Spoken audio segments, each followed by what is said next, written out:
No dia 29 de setembro é celebrada a festa litúrgica dos arcanjos, São Miguel, São Rafael e São Gabriel.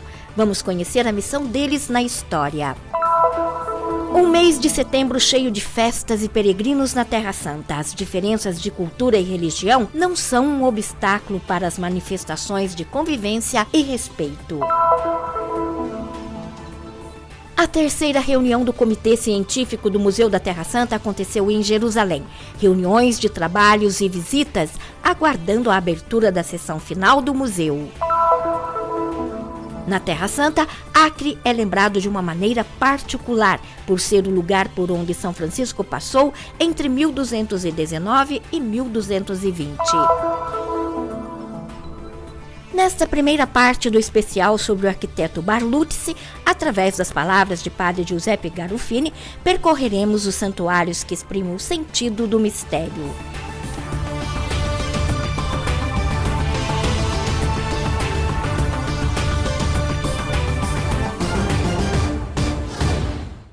No dia 29 de setembro, a Igreja em todo o mundo celebra a solenidade dos Santos Arcanjos. Nas Escrituras, os mensageiros celestes tiveram papéis de grande relevância, da entrega da Torá no Sinai até eventos narrados nos Evangelhos.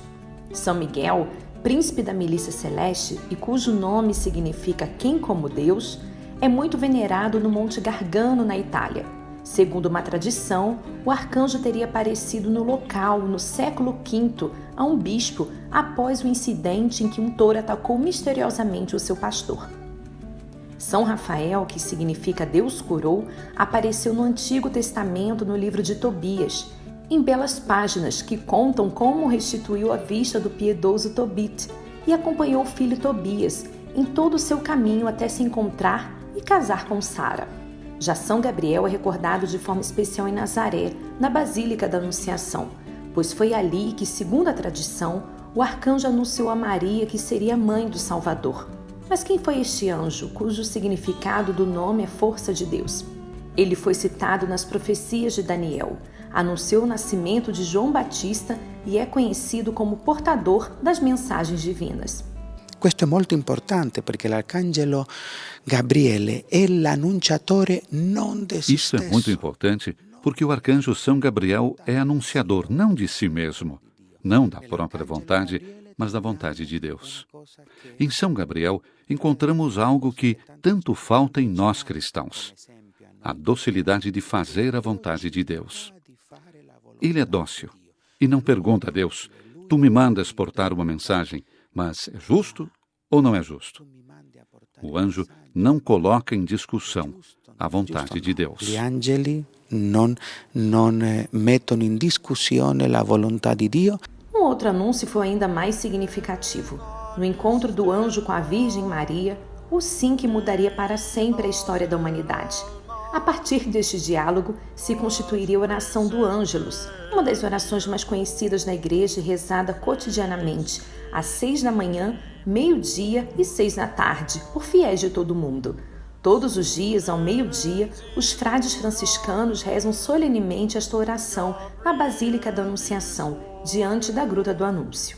Esta festa celebrada pela Igreja é porque, para cada um de nós, há uma proteção especial que recebemos, não porque merecemos, mas porque Deus nos concede sermos acompanhados pela sua graça. A primeira notícia precisa sobre o Angelus Domini remonta a 1269, quando São Boaventura de Banhorédio foi o superior geral dos frades menores e introduziu a saudação à Virgem Maria durante as noites de um capítulo geral. O horário da manhã foi incorporado em um sínodo realizado em Colônia, no início do século XV. Já a oração ao meio-dia foi inserida após o rei da França, Luís XVI, pedir ao Papa Sisto IV que fossem concedidos 300 dias de indulgência àqueles que, neste horário, recitassem devotamente as 3 Ave-Marias pela paz e unidade do reino. Na tradição islâmica, que conserva elementos do judaísmo e cristianismo, os anjos são espíritos puros, encarregados de anotar as ações boas e más dos homens, em vista do juízo final, mas também não param de implorar a misericórdia de Deus sobre a pessoa humana. A solenidade dos arcanjos acontece nas proximidades da festa dos Anjos da Guarda em 2 de outubro. Uma oportunidade para reconhecermos que Deus envia os seus mensageiros para guiar e inspirar cada pessoa em sua caminhada e proteger de todo o mal. Na Terra Santa, o mês de setembro é muito rico em festas e número de peregrinos. Pela porta de Jafa, na muralha de Jerusalém, passam os judeus que chegam para as festas judaicas e também milhares de cristãos em visita aos santuários. As diferenças de cultura e religião não são empecilho para manifestações de convivência e respeito. Mesmo Jerusalém sendo a cidade com maior número de visitantes, também em toda a Galiléia encontramos muitos grupos. Uma das características destes peregrinos, seguramente, é a alegria contagiante. Os grupos são de vários países e cada um com suas peculiaridades. Em setembro, a revista Terra Santa em língua portuguesa promoveu a sua primeira peregrinação com o tema Deus fala e faz aliança com seu povo. Para aprofundar os textos bíblicos, colaboraram os biblistas do Estúdio Bíblico Franciscano de Jerusalém. Frei Eugênio Aliata iniciou a peregrinação do grupo brasileiro com uma bela experiência no deserto. E nem o forte calor do verão desanimou os peregrinos de subir até o Mosteiro da Tentação em Jericó. A conferência com Frei Jorge Vinha teve como tema Shema Israel, Escuta Israel. E o reitor da Basílica da Anunciação, Frei Bruno Varriano, apresentou as escavações no antigo vilarejo de Nazaré, onde viveu a Sagrada Família. Para o grupo, foi uma peregrinação de aprofundamento pelos lugares santos. Nós nos encontramos aqui já a 8ª vez. E meu coração se enche de alegria quando eu ouço esse convite. Que alegria quando me disseram, vamos à casa do Senhor. E essa alegria que eu desejo que todos aqueles que vieram conosco se inundem dessa alegria, desse júbilo de experimentar a vivência de Jesus e Maria na Terra Santa. É tocar na nossa fé. E mais agora, com esse estudo bíblico que a gente está fazendo, é poder comprovar geograficamente, através da arqueologia, todos os achados que comprovam a nossa fé. Frei Vítor Rafael, com um grupo de peregrinos de Portugal, relembra as palavras de Paulo VI. Como dizia Paulo VI, os lugares santos são o 5º Evangelho e como os Evangelhos têm sempre novidade, nos lugares santos também é sempre novidade em cada peregrinação. Sim, de facto, cada peregrinação é uma peregrinação única. Primeiro porque se descobrem sempre coisas novas. Depois porque os peregrinos também são diferentes. E este grupo desta vez é muito bom. Está de parabéns. A importância de trazermos peregrinos à Terra Santa é a necessidade de continuar a fazermos memória dos lugares santos. O certo é que até hoje estes lugares santos estão vivos porque os peregrinos e os cristãos vêm cá.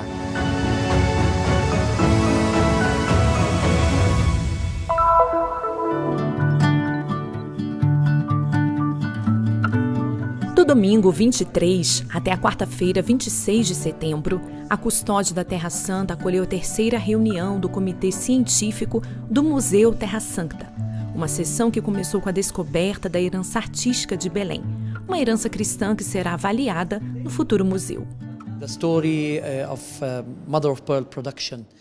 A história da produção de madrepérola de Belém é de ao menos 500 anos. Ter uma parte dedicada a isso no futuro museu é essencial, na minha opinião, porque dá luz e se remete à conexão entre o que é local e a própria custódia.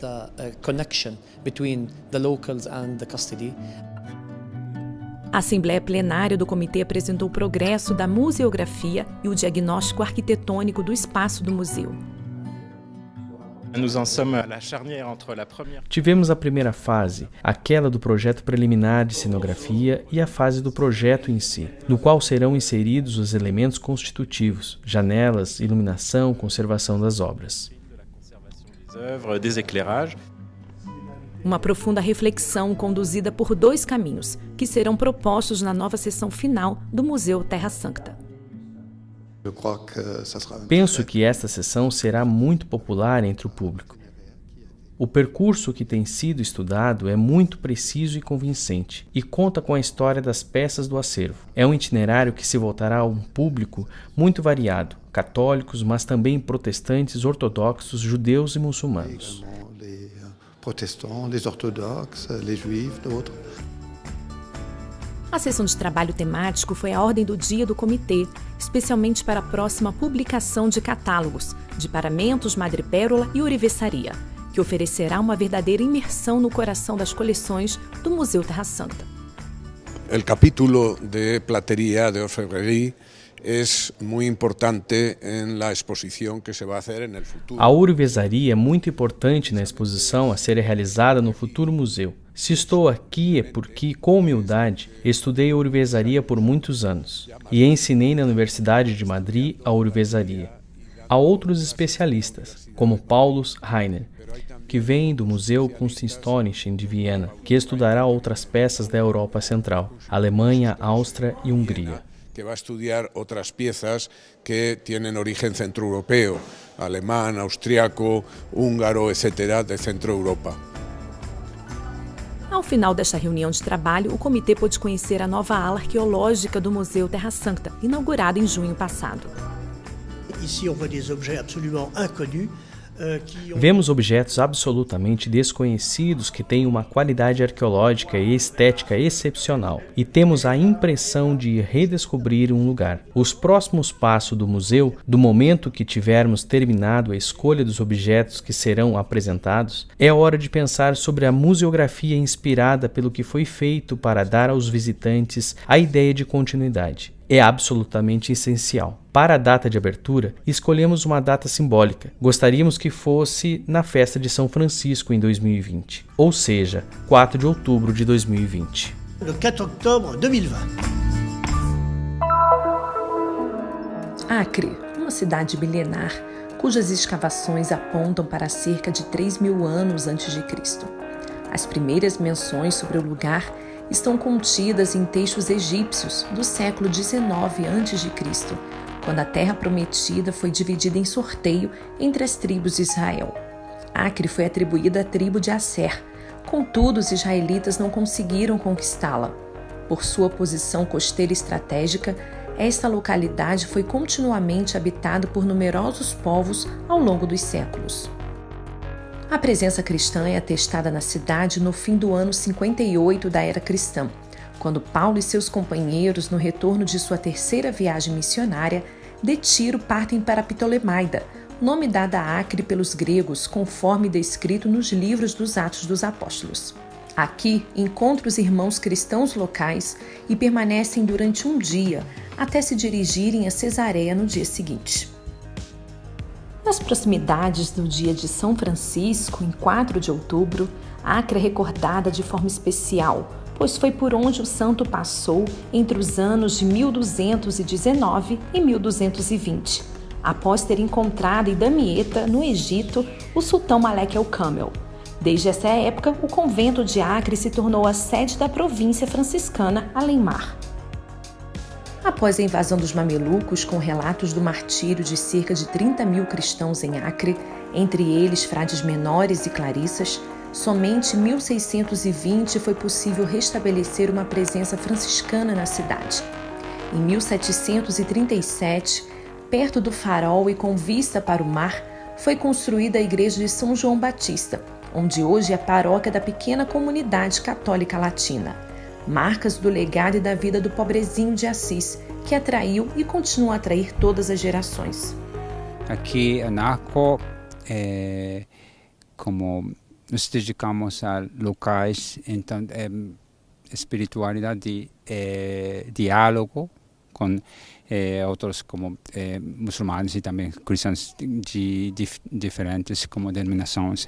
Sempre temos que ser como prontos para encontrar gente, dialogar. Aqui, por exemplo, às vezes vêm como meninos de escolas e quer dizer como algumas explicações. Então, não somente como explicação da igreja, mas também um pouco de vida, nossa vida e o que fazemos aqui. Sim. Atualmente, Acre conta com cerca de 50.000 habitantes, sendo um quarto árabes, em sua maioria muçulmanos. Deste total, 2,5% são cristãos, muitos deles católicos melquitas. Traços históricos ainda podem ser vistos na parte antiga da cidade. Um lugar para se aproveitar as belas paisagens e também relaxar com uma boa pescaria.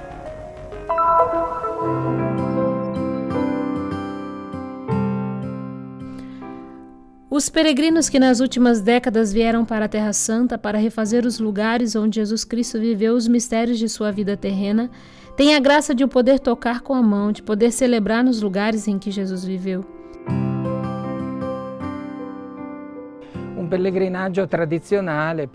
Uma peregrinação tradicional parte da Galileia do Monte das Bem-aventuranças, onde Jesus proclamou o seu discurso profético, Sermão da Montanha. No Santuário das Bem-aventuranças, os peregrinos podem escutar facilmente a proclamação do Evangelho.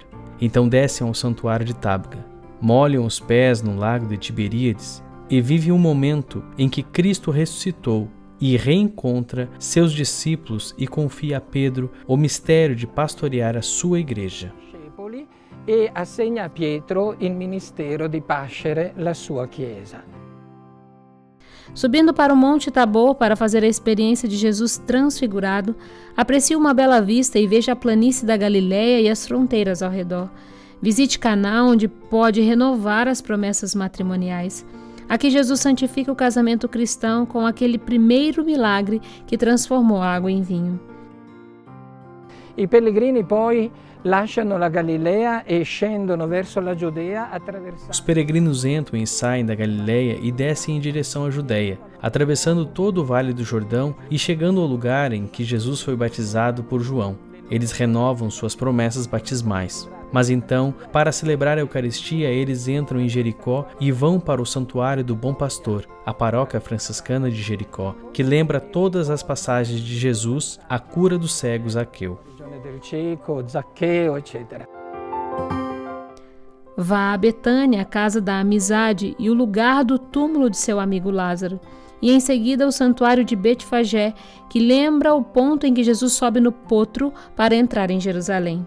Chegando no Monte das Oliveiras, ao santuário Dominus Flevit, e dali apreciar a vista mais bela de Jerusalém, o mesmo que chamou a atenção dos olhos de Jesus até que ele chorou.